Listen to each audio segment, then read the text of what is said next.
जत इथल्या बाज या गावी आलोय। ग्रामपंचायत रणधुमाळी अंतर्गत आपण अनेक गावांचा आढावा घेत आज जत तालुक्यातील बाज या गावी आलोय। या गावातील विकास कामांचा आढावा आपण घेणार आहोत। इथले जे सत्ताधारी होते त्यांनी विकास कामं काय केली आणि आता विरोधक इथं उभे आहेत, तर यांचा या निवडणुकीमध्ये असणारा अजेंडा याविषयी सविस्तर आपण यांच्याकडून जाणून घेणार आहोत। आता सध्या आपल्या सोबत आहेत, यांचं आपलं नाव सांगा। आकाराम नामदेव मासाळ। आकाराम मासाळ।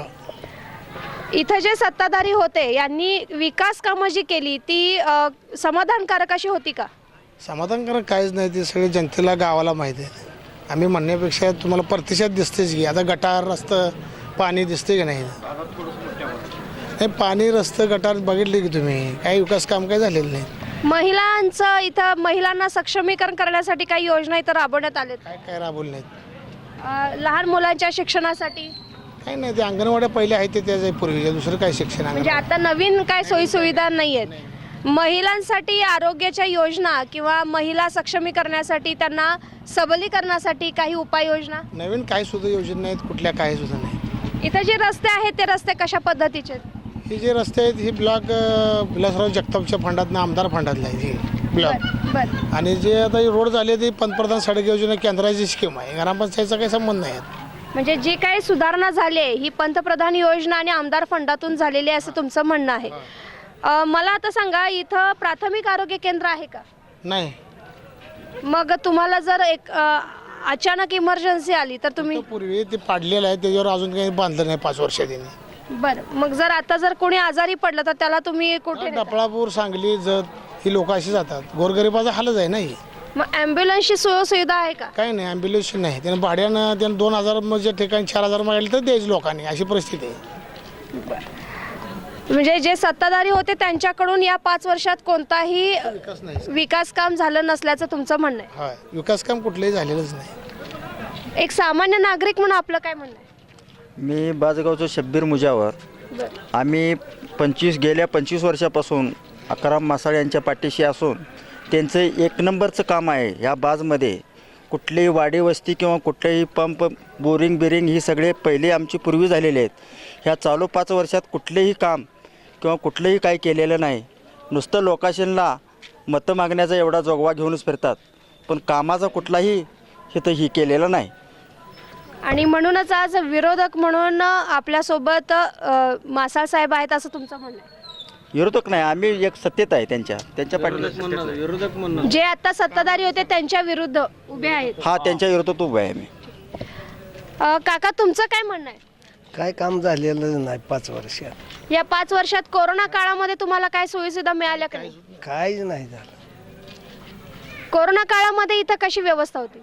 कोरोना काळामध्ये काय नाही, तर रस्ते बंद करून ज्यांना जे आता सुविधा करायची नाही ते गाव पॅक केलं, आणि जे बाहेरनं माणसं आले त्यांना शाळेत ठेवायला लावलेलं, त्याला जवळचा असला की त्याला आत ठेवायचा, आणि ज्याला काय नाही त्याला बाहेर ठेवायचं घरी त्याच्या। आणि जो बाहेरनं आला त्याला ज्याचं कोण नाही सोयीसुविधा नव्हती, आणि त्याच्याकडे बाबा लय जवळच आहे त्याच्याकडे 4 रुपये घेऊन आपलं ठेवायचं, दुसरं काय। पिण्याच्या पाण्याची व्यवस्था इथं कशी आहे? पिण्याच्या पाण्याची इथं पहिली पूर्वी होती, चालू ह्या 5 वर्षात पाणी कोणालाच नाही, इथं मिळत नाही। प्रत्येकाने जाऊन आपल्या विहिरीतनं कुठं काय बोर मारायचं स्वतंत्र पाणी प्यायचे। आकाराम दादा मासाळ यांची सत्ता आली का नाही तर पुढं काम होईल काय? होणार की 101%। मग तुम्ही दादांची सत्ता आल्याच्या नंतर पुढं काय सांगाल? म्हणजे आम्ही दादाची सत्ता आल्यानंतर आम्ही दादांना सांगणार की बाबा दादा, ही आपल्या ठिकाणी आपली ही मतदार आहेत, ह्या गोरगरिबाची आपण कामं करायची म्हणून आश्वासन दिलेले आहेत, ही सगळे आपण कामं करून घ्यायची। दादा, तुमचं म्हणणं काय आहे ह्या गोष्टीवर? ज्या आम्ही याचं पाणी पुरवठ्याची योजना की बोकरचोंडी तलाव आहे म्हणून 2 कोटी रुपयाची योजना ती जिल्हा परिषदच्या माध्यमातून पेयजल राबवून गावाला पाणी आम्ही सगळ्याला दिलेलं आहे, पण त्याची ह्यांना वॉटरमॅन देखील पाणी सोडायला नाही अशी ग्रामपंचायतीची अवस्था आहे। का तर त्या ग्रामपंचायतीच्या वॉटरमॅनचा पगारच मिळत नाही, त्यामुळे ती वॉटरमॅन देखील पाणी सोडायला येत नाही ह्यांना, अशी अवस्था केली। मला सांगा दादा, आता असं आहे की तुमची सत्ता या ग्रामपंचायतीवरती तुमचा झेंडा लागल्याच्या नंतर तुमचं काय म्हणजे अजेंडा काय असणार? आमचा झेंडा लागल्यानंतर किंवा आम्ही आल्यावर जनतेचे आम्ही भरपूर कामं करणार। हे गोरगरीबाला घरकुल नाही, संडास बाथरूम नाही, हे जे लोकांसाठी आम्ही कामं करणार, आणि ज्या लोकांना बाबा गोटाशेड असो काही असो त्या लोकांना आम्ही द्यायची व्यवस्था करणार. शासकीय जी काय असेल शेळी प्रकरण असो गाय गोटा प्रकरण असो या लोकांना ज्या दारिद्र्यात बसलीत किंवा दारिद्र्यात नाहीत कुठल्या योजनेत बसतील त्या योजनेतून आम्ही बसवून त्यांना देऊ. महिला सबलीकरणासाठी आणि लहान मुलांसाठी आपण काय अजेंडा ठेवतो? महिला सबलीकरणाला आणि लहान मुलासाठी आम्ही शौचालय बांधून महिला यासाठी जिथं जिथं बाबा अडचण आहे ते शौचालयाची व्यवस्था करणार. ज्या ज्या आहेत व्यवस्था की लहान मुलासाठी आम्ही शिक्षणासाठी त्यांना बाबा चांगली सुविधा करणार हे आमच्या डोक्यात आहे आणि गावचा विकासही चांगला झाला पाहिजे. गावात बहुतेक ठिकाणी घरं पडलेली दिसतात. काही जणांच्या राहण्याच्या घराच्या अडचण आहे. हे याच्या पुढे ग्रामपंचायतच्या मार्फत तुम्ही काय म्हणजे कशा पद्धतीने नाही, आता जे कसं आहे काय लोक रानात राहिलेत रानात आहेत पण गावातल्या जागेत त्यांनी बांधलं नाही असं पडीक दिसते. आम्ही त्या लोकांना सांगणार बाबा तुमचं एक आता इथनं आम्ही अजेंडा असा करणार आहे की तुम्ही स्वच्छता करून तर ठेवा. नसेल तर ती ग्रामपंचायतीला जागा बाबा तुम्ही सांगून ती स्वच्छता करेल कुणाला वापरायला तर द्या किंवा गोरगरीब आहे त्यांना देऊन तर टाका. की अगदी 50%पेक्षा जास्त गाव पडीक आहे आणि जे गावात राहिले आहेत त्यांचीच घरं आहेत. जे रानात राहिले ती पडीक जागा आहे द्या अशी आता अवस्था आम्ही आहे. परत येतोय दादा तुमच्याकडं.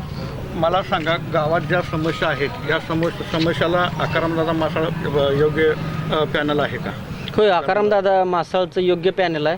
5 वर्षापूर्वी सगळ्या गावात लाईटीची दिवाबत्तीची सोय होती. आता कुठल्याही डांबावर बघा एक ही लाईट कुठली चालू दिसत नाही तुम्हाला आणि ज्या आहेत त्या डायरेक्ट लाईट आहेत. आता ही यांचं मेंटेनन्स पण त्यांनी केलेलं नाही आहे किंवा कुठल्याही पाणी सुविधा. आता वर त्या भगत देवालयाकडे गेला तर तिथं जवळजवळ 10 ते 15 टँकर पाणी डेली वाया जातं आहे आणि त्याचं जे पैसे आहेत ती वीजपट्टी ते ग्रामपंचायतलाच भरावं लागते. म्हणजे आम्हाला घरपट्टीतनं पाणीपट्टीतनंच भरावं लागतं. आकारामदादा मासाळांचं पॅनल आल्याच्या नंतर हे सगळ्या सुविधा चालू होतील का? पहिल्या चालूच होत्या. पहिल्या ज्या सुविधा सुखसुविधा होत्या त्या आकारामदादा मासाळ. 100% येणार. मी खात्रीपूर्वक सांगतो 100% येणार. पहिल्या म्हणजे केव्हा गेल्या 5 वर्षात 5 वर्षापूर्वी सगळे जे सुविधा होत्या त्या चालूच होत्या. आता काही सुविधा त्यातल्या मेंटेनन्सचं काम पण केलेलं नाही.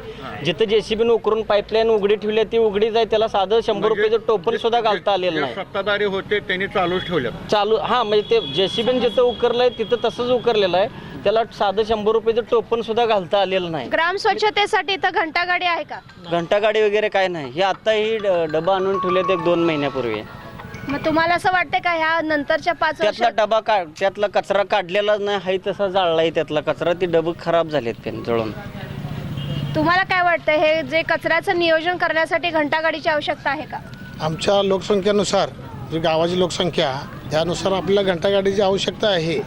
जे आमचे जर आता ग्रामपंचायतीवर आम्हाला जर जनतेने आम्हाला कौल देऊन आमची जर जनतेने निवड 100% जनता करणारच आहे केली की आम्ही सोयीसुविधा किंवा गावातला कचरा बाहेर काढण्यासाठी आम्ही ती व्यवस्था करणारच आहे. त्याच पद्धतीनं मामा तुमचं म्हणणं काय आहे आकारामदादांच्या विषयी? आकारामदादा करणारच काम.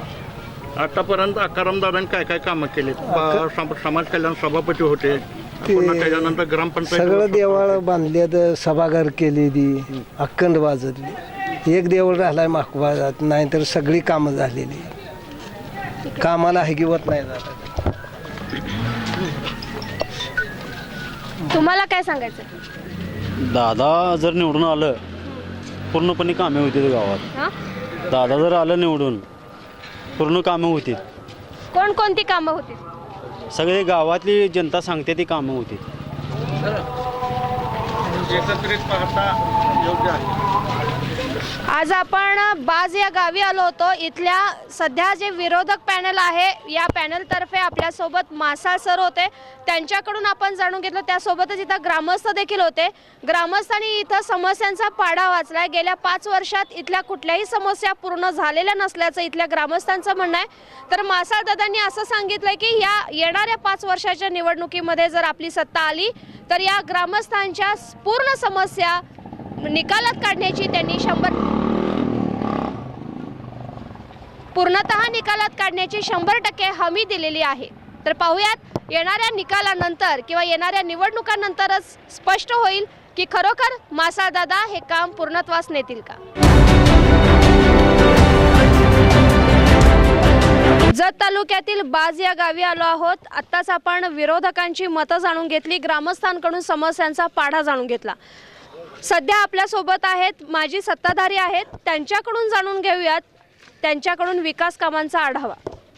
सध्याचे पॅनल प्रमुख आपण आहात. तर तर आता जो या गावाचा 5 वर्षामध्ये जो विकास झालाय त्याबद्दल थोडक्यात सांगा. आता आमच्या गावामध्ये आम्हाला प्रथमतः 25 वर्षानंतर सत्ता आली होती. तर सत्ता आल्यानंतर आम्ही पहिल्यांदा ह्या गावातलं इथं आधी बाजाराचा प्रश्न होता. पावसाच्या वेळी भरपूर अडचण येत होती. पाऊस आला की लोकांचे सगळे इथनं वाहून जात होतं बाजारच्या दिवशी माळवं वगैरे. पण आम्ही आता हे पेवन ब्लॉक करून घेतलं. पूर्ण स्वच्छतेनं आमचा बाजार होतो आहे. शिवाय माधवनगरवाडी इथून 4 किलोमीटरच्या जवळजवळ जास्त आहे, 4 किलोमीटरपेक्षा. तो डांबरीकरण PMJSYमधनं आम्ही मागणी करून बनवून घेतला आहे. हा जो रस्ता झालाय हा आमदार फंडातून झाला. फंडातून झालेला आहे. शिवाय PMJSYमधून ते शेवटी कसं असते, फंड मागणी करायला ग्रामपंचायत आपल्याकडे असावी लागते. यापूर्वी 25 वर्षे ज्या लोकांकडे ग्रामपंचायत होते त्यांनी मागणी करत नव्हते. कोणीही आणून देत नसतं कोणाही दारात. तर त्या सत्ताधारी लोक किंवा सदस्य असू दे, ग्रामपंचायतचे सरपंच असू दे, या लोकांनी ती मागणी करावी लागते. प्रत्येकाला काय वाटते, आपोआप आलं फंडाचं आलं जर PMJSY असलं तर ती मागणी केल्याशिवाय येत नसतं. हां, प्रत्येक जणाला असं वाटतं की हे आपोआपच येतं काय. नाही तर हे आम्ही मागणी केलं म्हणून आलं आणि आम्ही पुढे उभारून आम्ही काम पण करून घेतलं. ते विरोधक म्हणतायत की आपल्या 5 वर्षाच्या कार्यकाळामध्ये कोणत्याही गटारीचं काम झालेलं नाही, अच्छा, रस्त्याचं झालेलं तुम्ही नाही. प्रत्यक्ष बघायचं चला दलित वस्तीतले गटार पेविंग ब्लॉकचं काम आणि तुम्ही प्रत्यक्ष बघा ना. नाही, एक मिनिट बोलताना प्रत्यक्ष बघा तुम्ही. कोण म्हणतात आणि विरोध- 19 कोटीचं काम केलेलं आहे 5 वर्षामध्ये. एक मिनिट येतोय. कोण म्हणते त्यापेक्षा तुम्ही प्रत्यक्ष बघायचा. विषय एवढाच आहे, अडचण एवढी झाली की आम्हाला 2-2.5 वर्ष कोरोना काळात गेल्यामुळं आमचा थोडा वेळ वाया गेला त्यात. आणि जो निधी आमच्यासाठी होता 15वी वित्त असू दे 14वी वित्त आयोगमधला, तर तो थांबावा लागला. आम्हाला खर्च करता आला नाही. तो कोरोना काळामध्ये सुविधांचा अभाव होता, आरोग्याचे प्रश्न भयंकर होते असं त्यांचं म्हणणं आहे. त्यामध्ये तुम्ही अयशस्वी झाला. असं कुठेही तुम्हाला न्यूज बघितली का? कुठल्या तुम्हाला यापूर्वीचे तुम्ही बघा, तुम्ही आता न्यूजवाला टीव्हीला न्यूज बघा किंवा पेपरला न्यूज, अशी बातची कुठली न्यूज आली असेल तर आम्हाला ते दाखवा. आपण आता खोटं बोलू- खरादादांच्याकडे जाऊ. खरादानं तुमचं म्हणणं काय आहे ह्यावर?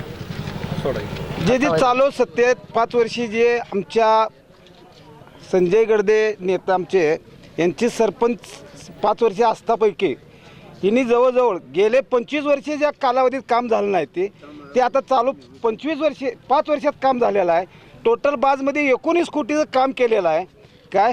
आणि विरोधक काही म्हणत असतील तर ती काय जनतेला पटणार हा नाही. निधी हां. 19 कोटीचा आला कुठून?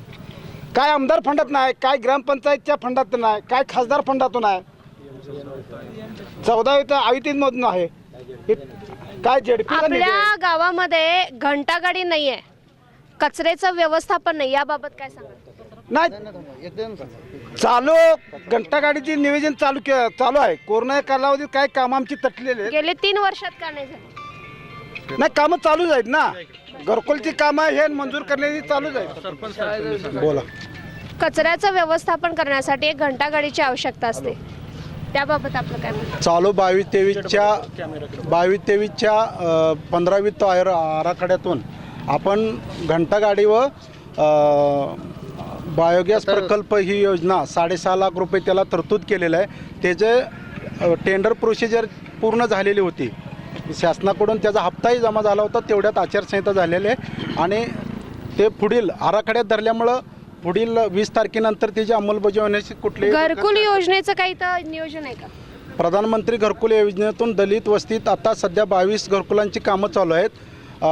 मुस्लिम समाजाला 19 घरकुलं आपण पूर्ण झालेले आहेत आणि आत्ता प्रस्तावित 116 घरकुलांचा आपण हप्ता मागणी दिलेला आहे आणि ते पण ऑनलाईन होऊन हप्ता कुठल्याही क्षणी. विरोधक म्हणतायत की तुमच्या ग्रामपंचायतच्या निष्काळजीपणानं गेलेली आहेत. विरोधकांच्या नादान नाकर्तेपणामुळं 17 सप्टेंबर 2017 रोजी ही प्रधानमंत्री आवास घरकुल योजनेची 455 लोकांची यादी डिलीट झाली होती.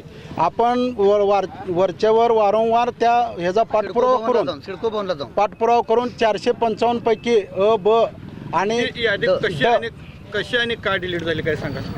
यांच्याकडून एक ठराव दिलेला होता की गेल्या 25 कालावधीमध्ये सदर योजनेत इलेक्शनला आपणाला कोण मदत करल आणि कोण नाही मदत करल ह्यांची सत्ता बदल झाला आणि ह्यांचे बंधू आणि वहिनी सभापती असताना ह्यांनी आमच्या राजकीय दबावपोटी ती यादी डिलीट केली. त्या तात्कालीन आनंदराव ढेरे म्हणून प्रकल्प अधिकारी होते आणि यादी डिलीट झाली. अशी 2956 महाराष्ट्रातनं यादी काही अनुदानानं काय असे जाणून बुजून डिलीट झालेली यादी आपण आता ती रिस्टोर करून त्या सर्व लोकांचे ड आणि ब च्या लोकांचे ऑनलाईन करून हप्ता मागणी पण दिलेली आहे. प्राथमिक आता सध्या आपण त्याचं 3 वर्षे फॉलोअप घेत होतो, पण आता जून आणि जुलैला ती यादी परत रिस्टोर होऊन ऑनलाईन दिसत आहे आणि सर्व लोकांचा आपण हप्ता मागणी दिलेली आहे. तुमची ग्रामपंचायत ज्या वेळे तुम्ही ग्रामपंचायतीवर सत्ता केली तेव्हापासून आतापर्यंत आपल्या गावामध्ये गरिबांना आणि दलित कुटुंबाला किती घरकुलं मंजूर केली ह्याची काय सांगा? आता सध्या पूर्ण घरकुल 48 आहेत, पूर्ण घरकुल 48 आहेत आणि ब मध्ये 116 घरकुलांची आपण हप्ता मागणी दिलेली आहे आणि ड मध्ये 96 घरकुलं अशी 326 घरकुलं मंजूर परिस्थितीत आहेत. 48 घरकुलं पूर्ण आहेत आणि उर्वरित 256 घरकुलं हप्ता मागणी म्हणजे पूर्ण प्रोसेसमध्ये पूर्ण झालेले आहेत. प्राथमिक आरोग्य केंद्राचं इथं नियोजन नाही आहे असं विरोधकांचं म्हणणं आहे. प्राथमिक आरोग्य केंद्र 2014 साली दुरुस्तीच्या नावाखाली पाडलं गेलं आणि त्या हे जे आयुष्य मर्यादा कमी असल्यामुळं ते निर्लंकन फेरमंजुरी होत नव्हतं. आपण आता पॅनल प्रमुख आहे त्यांच्याकडे जाऊया. पॅनल प्रमुख आपण काय सांगाल या प्राथमिक आरोग्य केंद्रासंदर्भात? ते काय झालं, आरोग्य केंद्र आता तुम्ही प्रत्यक्ष तिथं तुम्हाला दाखवावं लागेल. ते बघा तुम्ही, पडणं आणि पडणं म्हणजे पडलेली अवस्था तुम्हाला कळते आणि पाडणं, ते पाडत असताना एका लेडीचा पाय फ्रॅक्चर झाला गेला, त्याची कोणी दखल घेतली नाही. ती व्यक्ती पण तुम्हाला प्रत्यक्ष भेटाल तुम्ही, जर आता वेळ आम्हाला कमी आहे. मला एक सांगा, या 5 वर्षामध्ये ते पाडलेल्यासाठी आपण काय पाठपुरावा केला? आम्ही भरपूर वेळा जाणून निर्लंकन होत नाही, प्रशासक मंजुरी मिळत नाही. मी स्वतः गेल्या महिन्यात आचारसंहिता लागण्याच्या पूर्वी 15 दिवसापूर्वी जाऊन भेटून निर्लंकासाठी माहिती घेतली असता त्यांनी सांगितलं तुमचं अजून त्याची वयोमर्यादा झालेली नाही आणि तुम्ही कोणतीही कारवाई पुढे करू शकत नाही. निर्लंकन केल्याशिवाय आपण प्रस्ताव मागणी करू शकतो. बरं, इथे एखादा पेशंट असेल किंवा इमर्जन्सी असेल तर त्यांना नेण्यासाठी ॲम्ब्युलन्स आहे का? ॲम्ब्युलन्स डफळापूरमध्ये आहे आणि 108 नंबर दाबला की आपल्याला ॲम्ब्युलन्स उपलब्ध. विक्रमदादा सावंत यांनी ॲम्ब्युलन्स स्वतःच्या निधीतून फंडातून दिलेला आहे आणि त्वरित उपलब्ध होऊ शकते. आपण काही ग्रामस्थांकडे जाणार आहोत. तुम्हाला काय वाटतंय, सध्या यांनी जे सांगितलं त्याबद्दल आपले नियोजन काय आहे? बरोबर आहे सगळे. इथे व्यवस्था व्यवस्थित आहे का? पाण्याचं नियोजन आहे?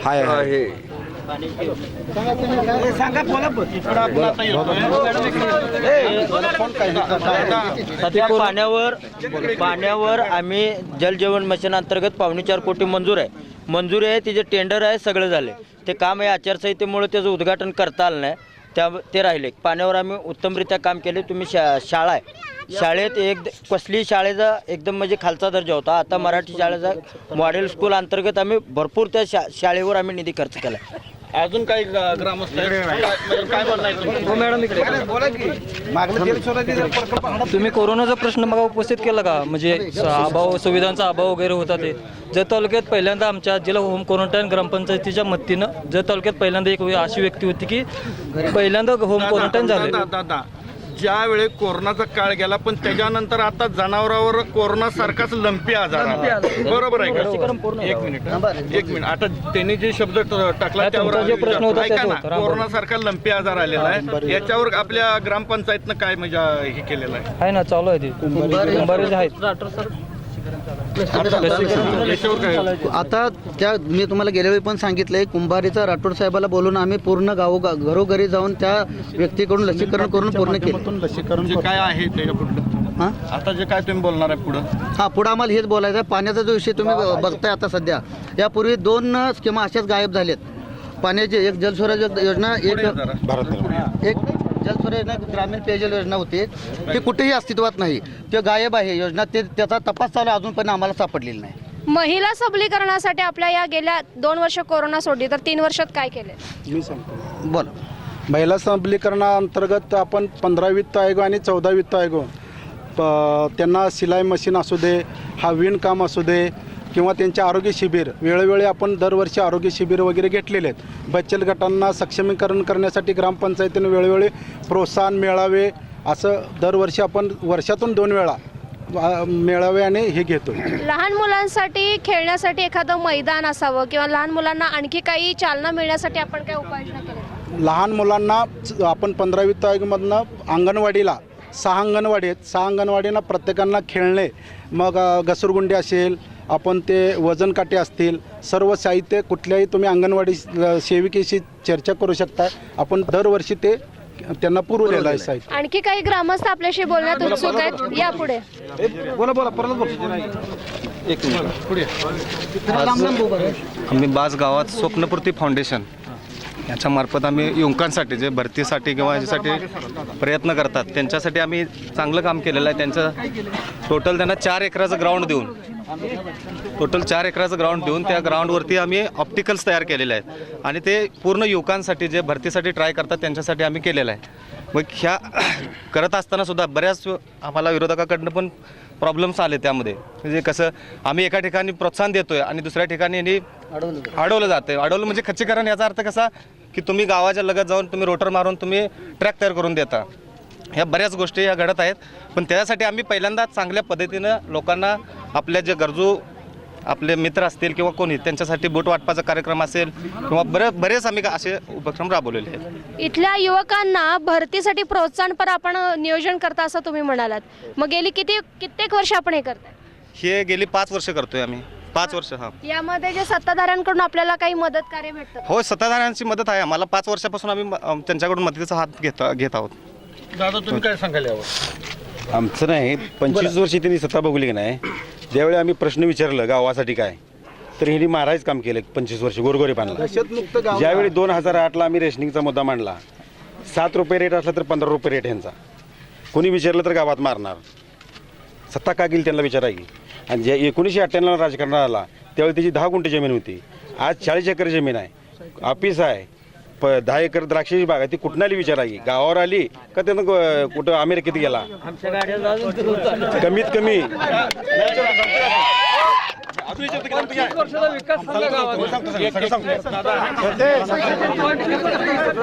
त्यांच्या 25 वर्षात कमीत कमी 10 खून झालेत बाजगावात. 10 खून झालेत, केसेस झाले नाहीत. तर अनेक बाया उड्या पडल्यात, त्यांची चौकशी झाली नाही. त्यामुळे मी त्यांची नार्को टेस्ट मागणी करणार आहे. एवढी ग्रामपंचायत झाली, भावाभावांची तिघांची मी स्वतः वैयक्तिक गावाचा काय संबंध नार्को टेस्ट करणार. आपलं नाव? माझं नाव प्रल्हाद हैबदी गडदे. आता आपण आता सरपंचांच्याकडे येतोय. सरपंच आता जी आपली जी पंचवार्षिक निवडणूक लागलेली आहे आणि जी कामं आपल्या गावामध्ये थांबलेली आहेत ती कामं तुमची सत्ता आल्याच्या नंतर ती कामं होतील का? आपण आता आपण केलेली मंजूर केलेली कामं जलजीवन मिशन अंतर्गत 3,48,00,000 पूर्ण गावाला नरेंद्र मोदींची योजना आहे की पूर्ण गावाला शुद्ध पाणी देण्याचं, शुद्ध जल.